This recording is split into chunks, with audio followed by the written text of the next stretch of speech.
ಸಾಂಸ್ಕೃತಿಕ ನಗರಿ ಮೈಸೂರಿನಲ್ಲಿ ದಸರಾ ಹಬ್ಬ ಪ್ರಾರಂಭವಾಗಿದ್ದು, ಹಬ್ಬದ ತಯಾರಿಗಳು ಭರದಿಂದ ಸಾಗುತ್ತಿದೆ. ದಸರಾ ಹಬ್ಬಕ್ಕೆ ಮುಖ್ಯವಾಗಿ ಪ್ರತಿಯೊಂದು ಮನೆಯಲ್ಲೂ ಗೊಂಬೆಗಳನ್ನು ಕೂರಿಸುವುದು ವಾಡಿಕೆ. ಅದರಂತೆ ಮೈಸೂರಿನ ನಜರ್ಬಾದ್ ನಗರದಲ್ಲಿರುವ ಗೊಂಬೆ ಮನೆ ಮೈಸೂರಿನಲ್ಲಿ ಪ್ರಸಿದ್ಧಿಯನ್ನು ಪಡೆದುಕೊಂಡಿದೆ. ಬೊಂಬೆ ಮನೆಯು ಪ್ರತಿ ವರ್ಷವೂ ವಿಭಿನ್ನ ಹಾಗೂ ವಿಶೇಷತೆಗಳನ್ನು ಹೊಂದಿದ ಗೊಂಬೆಗಳನ್ನು ತಂದು ಮಾರಾಟ ಮಾಡುತ್ತಿದ್ದಾರೆ. ಬೊಂಬೆ ಮನೆಯನ್ನು ರಾಮ್ಸನ್ಸ್ ವತಿಯಿಂದ ವರ್ಷಪೂರ್ತಿ ನಡೆಸಲಾಗುತ್ತದೆ. ಮೈಸೂರಿನಲ್ಲಿರುವ ಬೊಂಬೆ ಮನೆಯು ಈ ಬಾರಿ ಮೈಸೂರು ಕರಗ 100 ವರ್ಷದ ಸಂಭ್ರಮ ವಿಶೇಷವೆಂದು ಕರಗ ಮಹೋತ್ಸವ ಗೊಂಬೆಗಳನ್ನು ಕೂರಿಸಿದ್ದಾರೆ. ಚಾಮುಂಡೇಶ್ವರಿ ಕರಗಗಳು, ಅದರ ಜೊತೆಗೆ ಪುಟ್ಟದಾದ 12 ಜನರು ಕರಗವನ್ನು ಹೊತ್ತ ಜನರ ಗೊಂಬೆಗಳನ್ನು ನಾವು ಕಾಣಬಹುದು. ಅದರ ಜೊತೆಗೆ ಚಾಮುಂಡೇಶ್ವರಿ ದೇವಿಯ ವಿಗ್ರಹ, ರಾಧಾಕೃಷ್ಣ, ಜಂಬೂ ಸವಾರಿ, ಕುಂಭಕರ್ಣ ಇನ್ನಿತರ ನಾನಾ ಬಗೆಯ ಗೊಂಬೆಗಳು ಪ್ರದರ್ಶನ ಮತ್ತು ಮಾರಾಟಕ್ಕೆ ಇಡಲಾಗಿದೆ.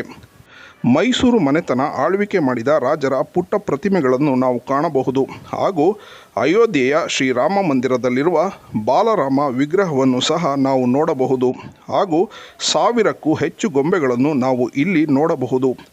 ಈ ಗೊಂಬೆ ಪ್ರದರ್ಶನದ ಬಗ್ಗೆ ವ್ಯವಸ್ಥಾಪಕರಾದ ರಘು ಧರ್ಮೇಂದ್ರ ಅವರು ಮಾಹಿತಿ ನೀಡಿದರು.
ನಮಸ್ಕಾರ, ನಾನು ರಘು ಧರ್ಮೇಂದ್ರ.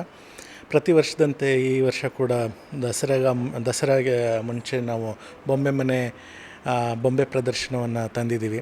ರಾಮ್ಸನ್ಸ್ ಕಲಾ ಪ್ರತಿಷ್ಠಾನ 2005ರಲ್ಲಿ ಮೊದಲ ಬಾರಿಗೆ ಈ ಪ್ರದರ್ಶನ ಮಾಡ್ತಿತ್ತು. ಈ ವರ್ಷ 20ನೇ ಅವತರಣಿಕೆ. ಈ ಎಕ್ಸಿಬಿಷನ್ನ ನಮ್ಮ ಕೃಷ್ಣರಾಜ ಕಾನ್ಸ್ಟಿಟ್ಯೂಯೆನ್ಸಿನ MLAಗಳಾದ ಶ್ರೀವತ್ಸ ಅವರು ಇನಾಗ್ರೇಟ್ ಮಾಡಿದ್ರು. ಅದರ ಜೊತೆ ನಮ್ಮ ಮೈಸೂರಿನ ಹೆಸರಾಂತ ಸುಗಮ ಸಂಗೀತದ ಕಲಾವಿದರಾದ ಶ್ರೀಮತಿ ಎಚ್ ಆರ್ ಲೀಲಾವತಿ ಮತ್ತು ಭರತನಾಟ್ಯ ಕಲಾವಿದರಾದ ಡಾಕ್ಟರ್ ವಸುಂಧರಾ ದೊರೆಸ್ವಾಮಿ ಅವರು ಕೂಡ ಈ ಒಂದು ನಮ್ಮ ಬೊಂಬೆ ಮನೆ ವಿಶೇಷ ಅಂಕಣಗಳನ್ನು ಇನಾಗ್ರೇಟ್ ಮಾಡಿದ್ರು.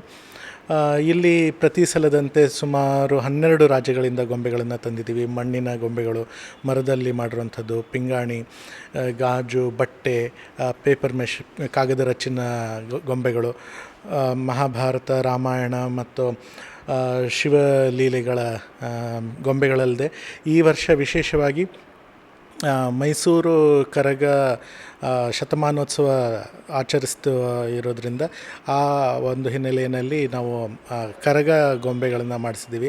12 ಗೊಂಬೆಗಳ ಈ ಗೊಂಬೆ ಸಮೂಹ ವಿಶೇಷವಾಗಿ ಈ ವರ್ಷದ ನಮ್ಮ ಬೊಂಬೆ ಮನೆ ಕಾಣಿಕೆಯಾಗಿದೆ. ತುಂಬ ಚೆನ್ನಾಗಿ ಮೂಡಿ ಬಂದಿದೆ. ಅದರ ಜೊತೆ 4 ವಿಶೇಷ ಅಂಕಣಗಳನ್ನು ಮಾಡಿದ್ದೀವಿ. ಮೊದಲನೇದಾಗಿ ಸಂತ ಸಾಮ್ರಾಜ್ಯ ಅಂತ, ನಮ್ಮ ಭಾರತದ ಮೂಲೆ ಮೂಲೆಗಳಲ್ಲಿ ಸಂತರು, ಸಾಧುಗಳು ಮತ್ತು ಯಾರು ತತ್ವಜ್ಞಾನಿಗಳು ಸಾವಿರಾರು ವರ್ಷಗಳಿಂದ ನಮ್ಮ ಭಾರತದ ಇತಿಹಾಸವನ್ನು, ಸಂಸ್ಕೃತಿಯನ್ನು ಅವರು ಎನ್ರಿಚ್ ಮಾಡಿದ್ದಾರೆ. ಅಂಥ ಸಾಧು ಸಂತರ ಒಂದು ಗೊಂಬೆಯ ಒಂದು ಅಂಕಣ ಇದೆ, ಸಂತ ಸಾಮ್ರಾಜ್ಯ ಅಂತ. ಎರಡನೆಯದು ನಮ್ಮ ಕರ್ನಾಟಕ ಎಂದು ಹೆಸರಾಗಿ 50 ವರ್ಷ ಸಂದಿರುವ ಒಂದು ಸವಿ ನೆನಪಿನಲ್ಲಿ ಕರ್ನಾಟಕ ಸುವರ್ಣ ಸಿಂಗಾರ ಅಂತ ಒಂದು ವಿಶೇಷ ಅಂಕಣ. ಇಲ್ಲಿ ಮೈಸೂರು ಚಿತ್ರಪಟಗಳಿಂದ ಹಿಡಿದು ಗೊಂಬೆಗಳನ್ನು ಕೂಡ ಇಟ್ಟಿದ್ದೀವಿ. ಮೂರನೆಯದು ಚಿತ್ರಮೃಗ, ನಮ್ಮ ಭಾರತದ ಮೈಥಾಲಜಿ ಅಂದರೆ ಪುರಾಣ ಪುಣ್ಯಕಥೆಗಳಲ್ಲಿ ಬರುವಂಥ ವಿಚಿತ್ರವಾದ ಪ್ರಾಣಿ ಪಕ್ಷಿಗಳು, ಗಂಡಬೇರುಂಡ ಮತ್ತು ಗಜಪಕ್ಷಿ, ಸಿಂಹ ಪಕ್ಷಿ, ಸಿಂಹವ್ಯಾಳಿ, ಗಜವ್ಯಾಳಿ, ಈ ಥರ ವಿಶೇಷ ಪ್ರಾಣಿ ಪಕ್ಷಿಗಳ ಒಂದು ಗೊಂಬೆ ಅಂಕಣ.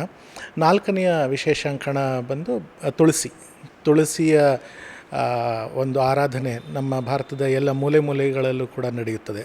ಪ್ರತಿ ಮನೆಯಲ್ಲಿ, ಪ್ರತಿ ಹಿಂದೂ ಮನೆಗಳಲ್ಲಿ ತುಳಸಿ ಕಟ್ಟೆ ಇರುತ್ತೆ. ಮತ್ತು ಒಂದೊಂದು ಪ್ರಾಂತ್ಯದಲ್ಲಿ ಒಂದೊಂದು ಬೇರೆ ಬೇರೆ ರೀತಿಯ ಶೈಲಿಯ ತುಳಸಿ ಕಟ್ಟೆಗಳನ್ನು ನಾವು ನೋಡ್ತೀವಿ. ಅದರಲ್ಲಿ ಒಂದು 4-5 ತುಳಸಿ ಕಟ್ಟೆಯ ಶೈಲಿಗಳನ್ನು ನಾವಿಲ್ಲಿ ತಂದಿದ್ದು, ಅದರ ಜೊತೆ ತುಳಸಿಯ ಕಥೆ ಮತ್ತು ಅದರ ಆ ತುಳಸಿ ಆರಾಧನೆಯ ವಿಶೇಷತೆ ಹೇಳ್ಕೊಳ್ಳುವಂತಹ ಗೊಂಬೆಗಳನ್ನು ನಾವು ಇಲ್ಲಿ ಜೋಡಿಸಿದ್ವಿ. ಬಹಳ ಚೆನ್ನಾಗಿ ಮೂಡಿ ಬಂದಿದೆ. ವೃಂದವಿಹಾರ ಅಂತ ಹೆಸರು ಕೊಟ್ಟಿದ್ದೀವಿ. ಸೊ ಇಂಥ ವಿಶೇಷತೆಯಿಂದ ಕೂಡಿರುವ 20ನೇ ವರ್ಷದ ಬೊಂಬೆ ಮನೆ ಸಜ್ಜಾಗಿದೆ. ಇದು ವರ್ಷಪೂರ್ತಿ ನಡೆಯುತ್ತೆ. ಮೈಸೂರು ನಜರ್ಬಾದ್ ಮೈಲಾರಿ ಹೋಟ್ಲ್ ಹತ್ರ ನಮ್ಮ ಬೊಂಬೆ ಮನೆ.